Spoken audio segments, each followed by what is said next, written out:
दक्षिण में एक बहुत बड़ा क्रांतिकारी हुआ, पेरियार। लोग उसे नास्तिक कहते थे, लेकिन मैं कहता हूं वो मनुष्य की गरिमा का सबसे बड़ा समर्थक था। पेरियार ने कहा था, जो ईश्वर को मानता है वो मूर्ख है। और यहां मूर्ख का मतलब बुद्धि की कमी नहीं, बल्कि चेतना का लकवाग्रस्त होना।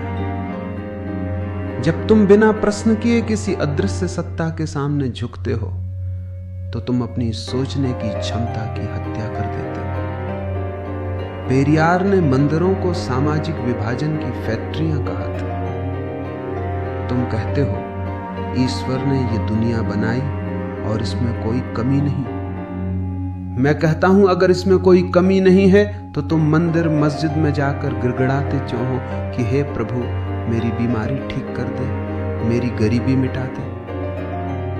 क्या तुम उस सर्वज्ञ को सलाह दे रहे हो कि उसने कुछ गलत कर दिया? क्या तुम उसे याद दिला रहे हो कि सुनो भाई, तुम्हारी बनाई दुनिया में थोड़ी गड़बड़ रह गई है, इसे ठीक करो? पेरियार ने कहा था कि जिस दिन तुम ये मान लेते हो कि दुनिया को सुधारने की जरूरत है, उसी पल तुम अपने ईश्वर को खारिज कर देते हो। क्योंकि सुधार की जरूरत वहीं होती है जहां कमी हो, और जहां कमी है वहां का बनाने वाला सर्वज्ञ नहीं हो सकता। वो कोई नौसिखिया कारीगर रहा होगा। मैं तुमसे कहता हूं, इस धर्म के धोखे से बाहर आओ। ये सृष्टि किसी ने बनाई नहीं, ये बस है। ये एक विकास है और इसमें सुधार की अनंत गुंजाइश है, क्योंकि ये कभी पूर्ण नहीं थी।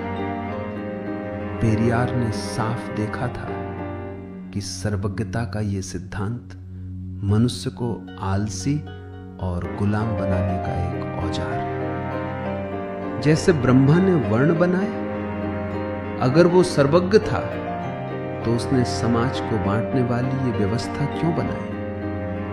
क्या उन्हें भविष्य नहीं दिख रहा था कि इसके नाम पर करोड़ों लोगों का शोषण होगा? भाग्य का खेल। अगर सब कुछ खुदा ने पहले से लिख दिया है तो तुम कर्म क्यों करते हो? तुम दवा क्यों लेते हो? तुम अन्याय के खिलाफ लड़ते क्यों? तो सच्चा धर्म वो नहीं जो आपको डराए, बल्कि वो है जो आपको अभय कर दे। जिस दिन आप अपने जीवन के मालिक खुद बन जाएंगे, उस दिन आपको किसी काल्पनिक स्वर्ग या नरक की जरूरत नहीं रहेगी। याद रखना, पेरियार का नास्तिक होना कोई नकार नहीं था, वो एक महाविस्फोट था। वो एक अनिवार्य क्रांतिकारी कदम था, ताकि तुम अपनी उन जंजीरों को देख सको जिन्हें तुम अब तक गहने समझकर चूमते रहे हो। पेरियार ने उस परमात्मा के सिंहासन को इसलिए गिराया ताकि वहां मनुष्य बैठ सके। जिस क्षण तुम अपने कंधों से उस अदृश्य ईश्वर का बोझ उतार फेंकते हो, उसी क्षण तुम पहली बार सीधे खड़े होते हो।